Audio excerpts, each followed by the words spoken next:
Artefacto Bloqueado, un programa auspiciado por la Escuela de Ciencias Sociales, Artes y Humanidades y el programa de Filosofía. Aquí se analizarán los diferentes fenómenos culturales propios de la cultura mainstream. Bienvenidos.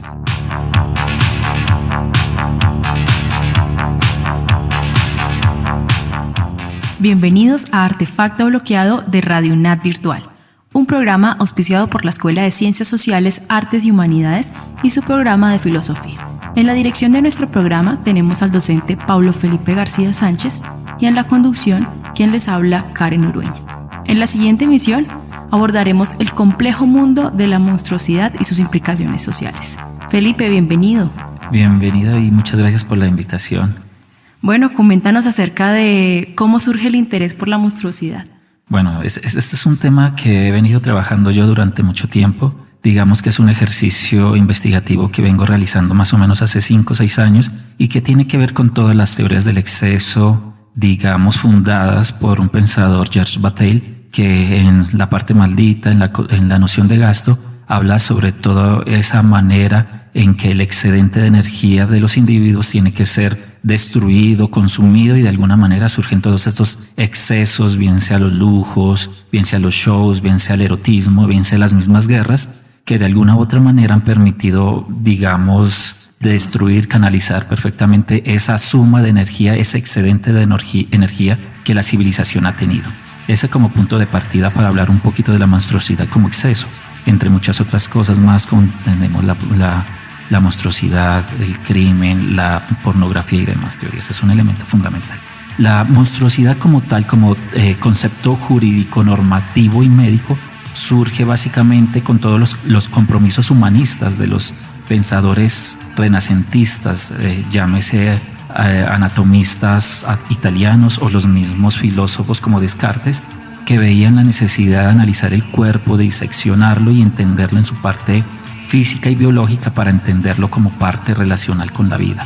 Digamos que es un ejercicio biológico en primera instancia que durante el siglo XIV y XV los anatomistas, estos médicos que en algunas maneras robaban los cuerpos, este arte teratológico que trataban de analizar las malformaciones, las anomalías, inventaron el ejercicio de la disección.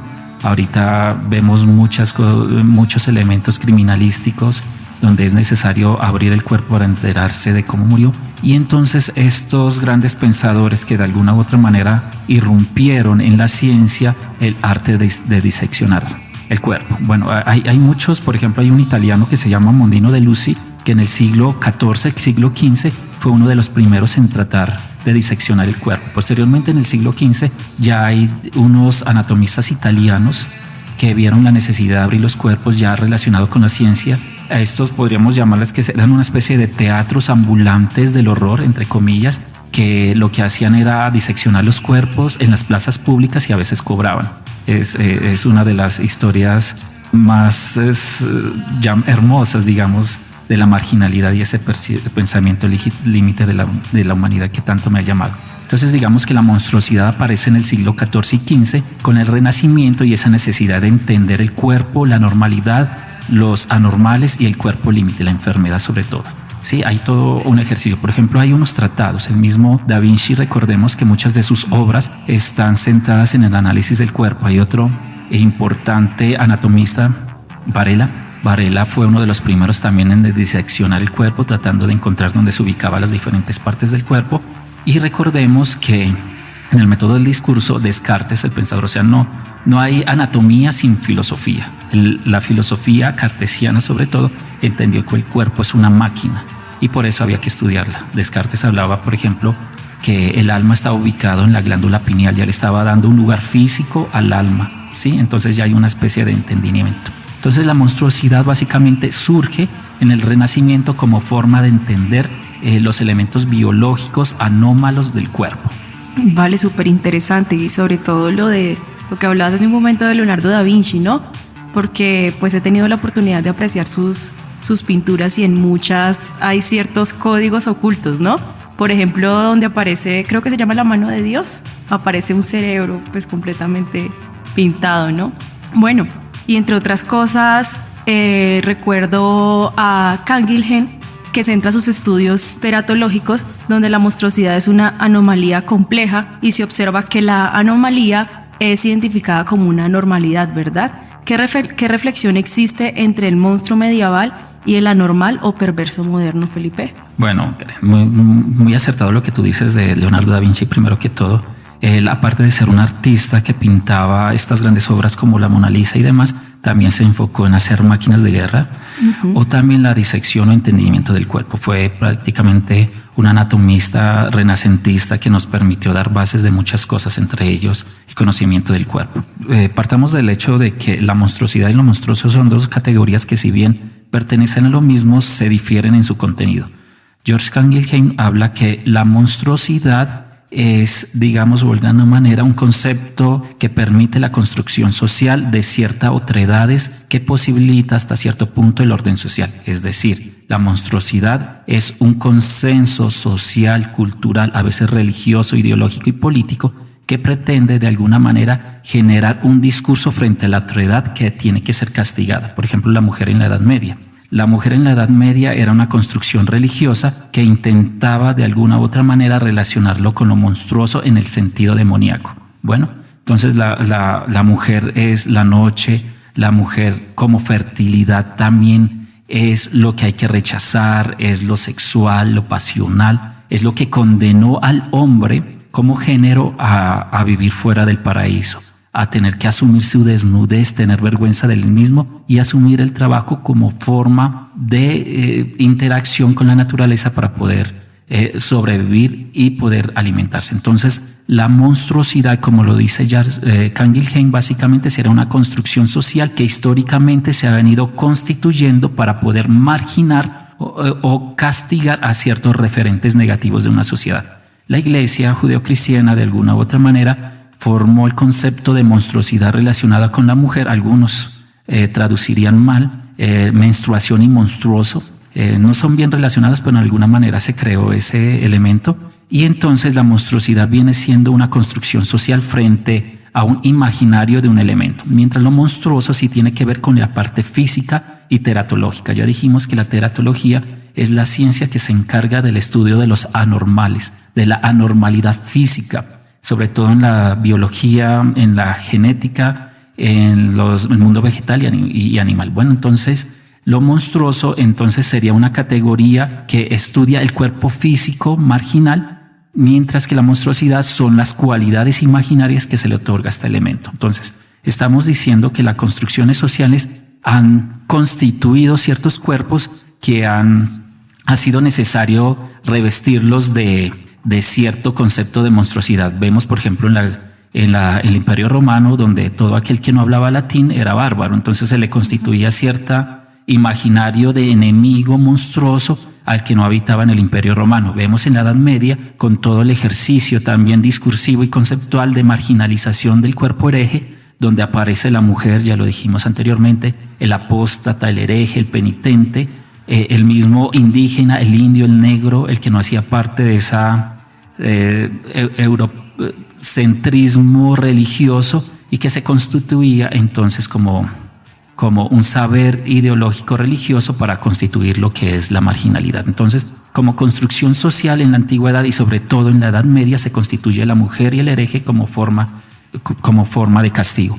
Ahora en la actualidad, digamos que hay unas nuevas formas para entender ese cuerpo moderno de la perversión o lo anómalo. Ya no estamos hablando de lo que era anteriormente, sino de unas nuevas construcciones sociales, pero ahorita vamos a retomar y seguir con este tema. Bueno, vamos a una corta pausa informativa y ya regresamos con más de Artefacto Bloqueado.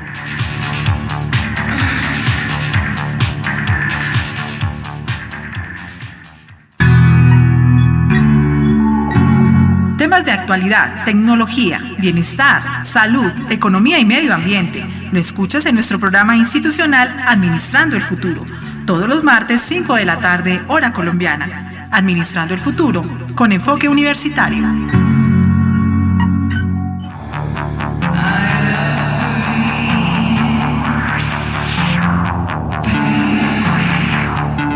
Bueno, regresamos con Artefacto Bloqueado. Respecto a lo que hablábamos hace un momento, se me ocurre que la misma sociedad se ha encargado de normalizar lo que se entiende por monstruoso, ¿no? Recuerdo que las familias, no sé, hace unos 200, 300 años, lo que hacía era ocultar todo lo monstruoso. Por ejemplo, si nacía un niño, no sé, con síndrome de Down o con alguna deformación física, ¿qué era lo que hacían? Lo guardaban, no sé, en un cuarto donde nadie tenía acceso, y lo que hacían era ocultarlo, ¿no? Entonces creo que la sociedad se ha encargado también como de normalizar este tipo de conceptos, ¿no? Sí, tienes toda la razón.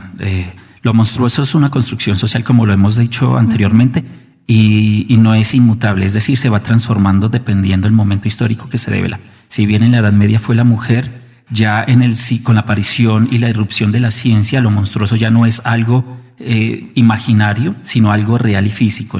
Más o menos con la aparición de la ciencia médica en el siglo XVIII, XIX, y con todo el ejercicio de la modernidad, fue necesario una asepsia corporal para tratar de clasificar el cuerpo en determinadas espectro científico. Es decir, mientras en la Edad Media se clasificaba al ser humano entre pecadores, penitentes y llamémoslo feligreses o creyentes, en la Edad Media, en la modernidad, se retoma todas estas dicotomías conceptuales para poder clasificar ya no penitente y feligres, sino entre normal y anormal. Es la aparición y la irrupción de la ciencia para tratar de clasificar al cuerpo capitalista como producción.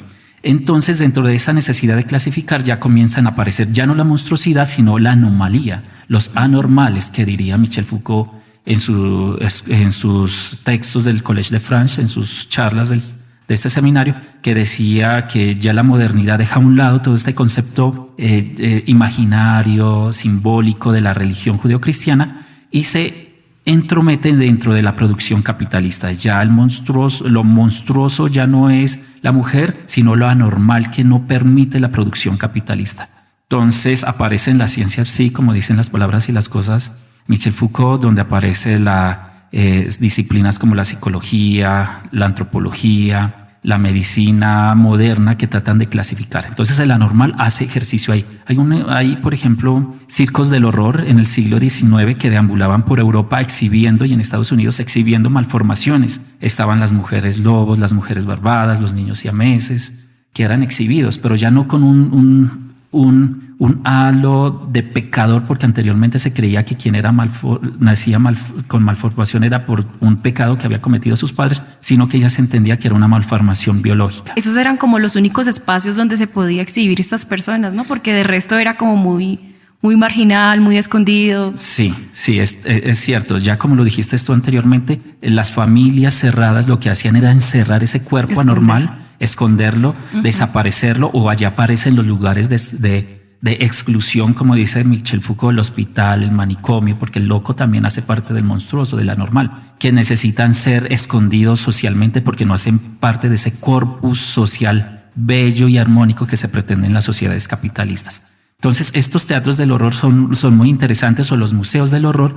porque así se visibiliza las malformaciones, pero con un fin de producción capitalista y rentable. También hay una especie de museos antropológicos, si se puede llamar, o etnográficos, que se dan en la Europa, sobre todo en la Francia de comienzos del siglo XX, donde se exhiben aborígenes, entre comillas, africanos, al lado de la Torre Eiffel, para que la gente vea cómo conviven una multitud de, entre comillas, primitivos, para que se sientan superiores. Entonces, esa monstruosidad que deviene en la modernidad, anormalidad, ya se constituye con unas nuevas premisas y unos nuevos conceptos que son asumidos no solamente desde la parte médica biológica, sino también desde el surgimiento también de nuevas disciplinas como el psicoanálisis, que ven en elementos como el niño masturbador, el perverso. Hay que tener en cuenta, por ejemplo, que el concepto de perverso del siglo XX-XXI difiere totalmente del perverso del siglo XVIII. Anteriormente, por ejemplo, las relaciones entre una niña de unos 12 o 13 años era muy común con hombres mayores de 40, 50 años. Digamos que socialmente era bien visto, y ya a partir de esa asepsia social y productiva del siglo XIX se ve cierta perversión en ese acto de un niño y la necesidad de crear el concepto de de niño que no existía anteriormente. Eso es una invención moderna. Simplemente antes el niño era un adulto pequeño.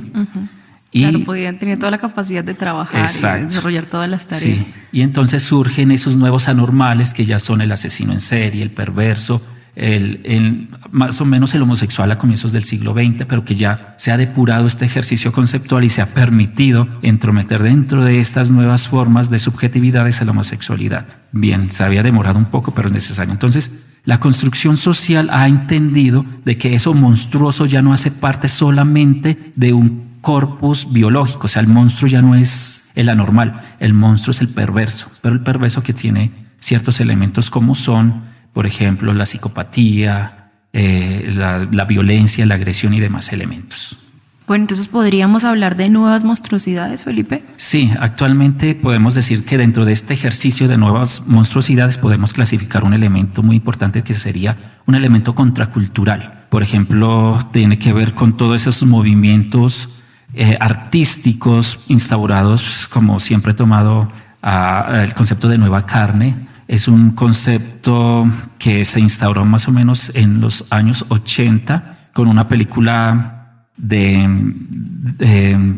que se llama Videódromo y que pretendía enaltecer y ver la belleza que hay dentro del cuerpo enfermo, el cuerpo suturado, el cuerpo viejo, el cuerpo que se enferma sobre todo, en contravía con ese ideal hollywoodense del cuerpo bello, eternamente joven, seductor y demás. Entonces, cuerpos reales prácticamente. Exacto, el cuerpo real en su planicie total, donde la vejez, la enfermedad, los accidentes, la malformación hacen parte intrínseca. Son una serie de artistas, una serie de directores como David Cronenberg, que es uno de los padres de este ejercicio, que posteriormente también tendríamos en el arte, hasta anteriormente también autores como Orland, como Sterla, como muchos más que tratan de mostrar el cuerpo en su planicie. Estas nuevas monstruosidades están también, por ejemplo, con todo lo que tiene que ver con las modificaciones corporales.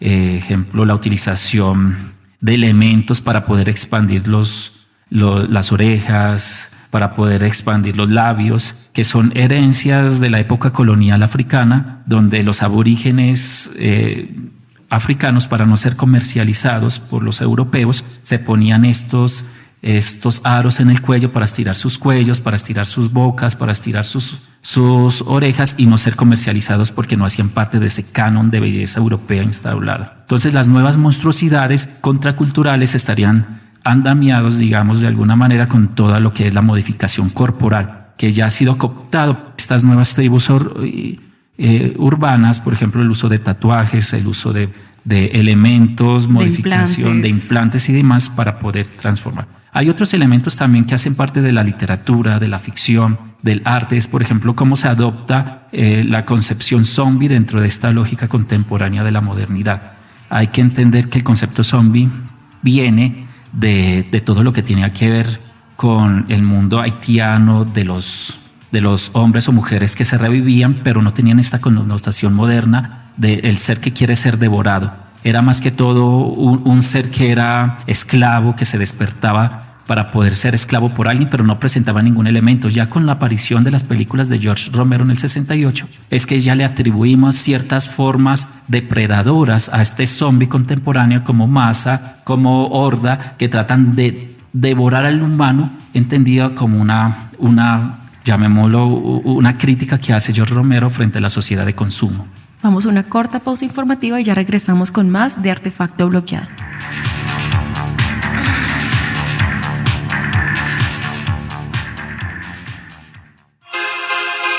Productividad Empresarial. El programa radial de la Escuela de Ciencias Administrativas, Contables, Económicas y de Negocios de la UNAD. Enfocado a noticias, temas de actualidad, contenidos de interés y muchos más en torno a la gestión de organizaciones, así como ideas para fortalecer la competitividad. Todos los jueves a las 2 de la tarde en Radio UNAD Virtual. Productividad Empresarial.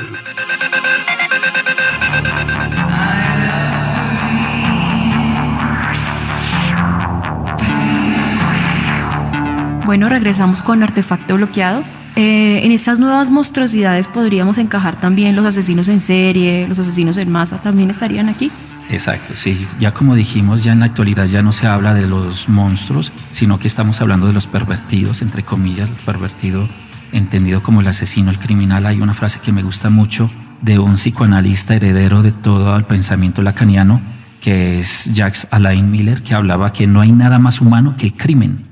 Digamos que el crimen hace parte de la naturaleza humana, el ser humano. La purga. Exacto, todo está como las 3 películas de la purga que muestran exactamente lo que tú dices. Entonces, de alguna manera dentro del animal como tal no existe el crimen porque ellos no saben lo que están haciendo. No hay un valor moral que se le detente al exterminar al otro, de consumirlo, de cazarlo, de devorarlo, porque simplemente lo que están haciendo es reproducir un esquema biológico natural que le permite la reproducción de su especie. En cambio, el ser humano y esa naturalización que tiene del crimen viene con ciertas connotaciones morales de entender que el otro puede ser exterminado y desaparecido, con fines de diversión, de lucro, de empoderamiento, demás como lo hacían algunas tribus aborígenes. Entonces aquí aparecen elementos tan importantes como es el asesino en serie y el asesino en masa.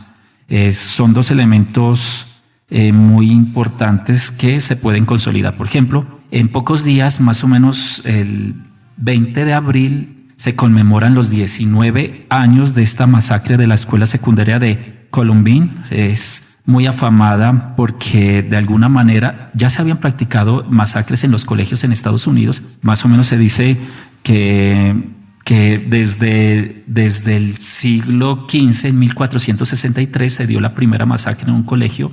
En 1643, en el siglo XVII, se dio la primera masacre de un colegio donde indígenas norteamericanos bajaron a un colegio y exterminaron, asesinaron a 20 niños, quitaron sus cabelleras, su cuero cabelludo y mataron también al profesor.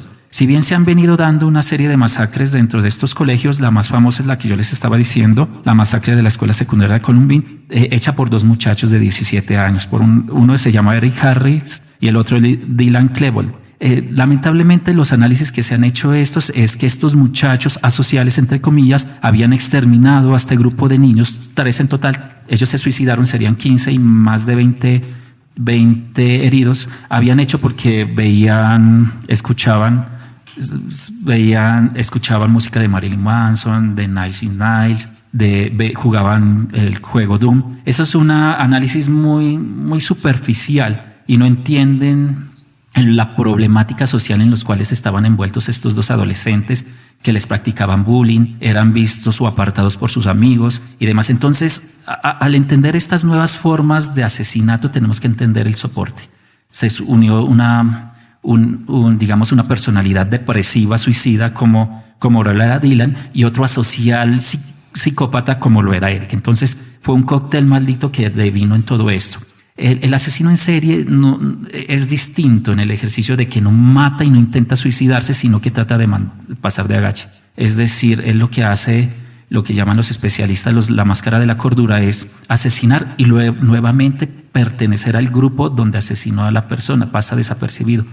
Y lo que hace él es buscar víctimas que tengan cierto patrón y que se demore los asesinatos entre 30 a 40 días más o menos, no es como el asesinato más. Entonces estos nuevos perversos o estas nuevas perversidades son el resultado de una constitución o una construcción social de la contemporaneidad. El asesino en serie, como lo conocemos, no existía como en la actualidad se conoce dentro de su ejercicio mediático de ser conocido. Tenemos el Zodiac, en esta película de David Fincher que retrata una historia real de un psicópata en los años 70 que lo que trataba de hacer era ser reconocido. Tenemos esta película también de David Fincher de los años 90, Seven, que retrata también un asesino que necesitaba de alguna manera teatralizar el horror para poder ser reconocido como Mesías. Anteriormente existían también asesinos. Tenemos la condesa Hercebe Báthory, que se dice que fue una de las más grandes asesinas en serie, mató más o menos 600 doncellas para tratar de purificarse a través de la sangre. También tenemos Barbasur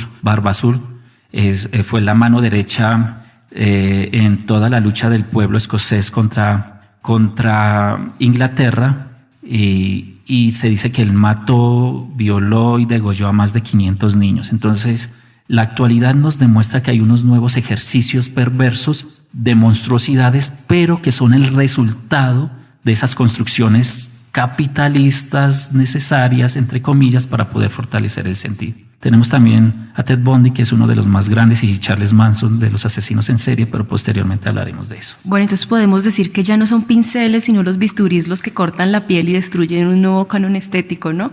Como es el caso del body art y de todas esas transformaciones a las que son sometidas las personas de las que hablábamos hace un momento, ¿no? La piel se convierte prácticamente que en un lienzo.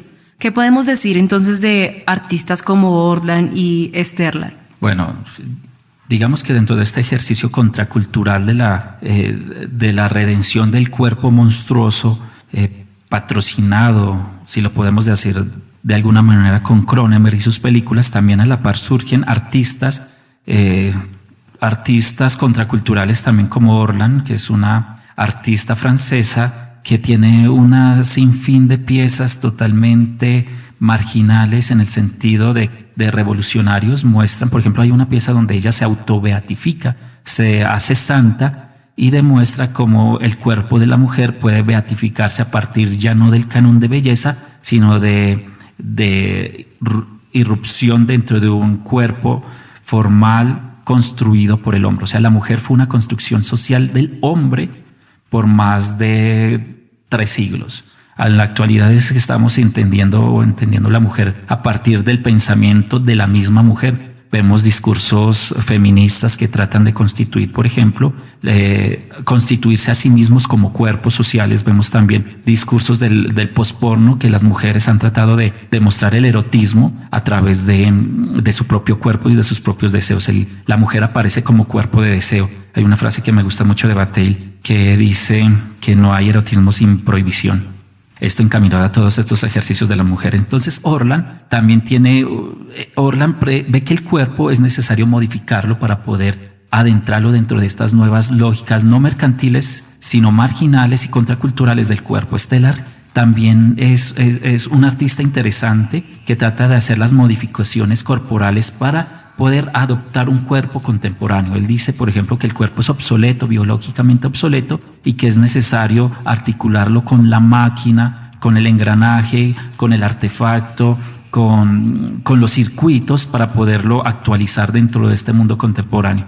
Es, por ejemplo, una obra donde él se puso una oreja conectada por internet en su brazo derecho y que permitía escuchar todo y transmitirlo vía internet, escuchar todo lo que su público, la gente podía hacer. Hay un sinfín de artistas contemporáneos que han tratado de construir este cuerpo ya no centrado del discurso médico religioso del siglo XIX y XX, que veía el cuerpo como lo monstruoso, como algo que había por una parte castigar a través de la religión, pero por otra parte esconder a través de los manicomios, el hospital, la misma cárcel y demás. Estos artistas contraculturales vieron la necesidad entonces, a la mano de Cronenberg, el director canadiense, de mostrar un cuerpo diferente, de mostrar un cuerpo que envejece, un cuerpo que se enferma, un cuerpo diferente, para poder constituirlo esa nueva ética corporal que es necesario consumir, ya dejando a un lado esta ética capitalista que lo único que pretende es consumir cuerpos jóvenes, sanos, esbeltos y consumibles. Bueno, Felipe, muchas gracias por acompañarnos en Artefacto Bloqueado. Fue un placer dialogar contigo el día de hoy sobre monstruoso y la monstruosidad. Agradecemos a todos nuestros oyentes por su sintonía y los esperamos en un próximo programa donde discutiremos sobre temas muy interesantes. Hasta pronto.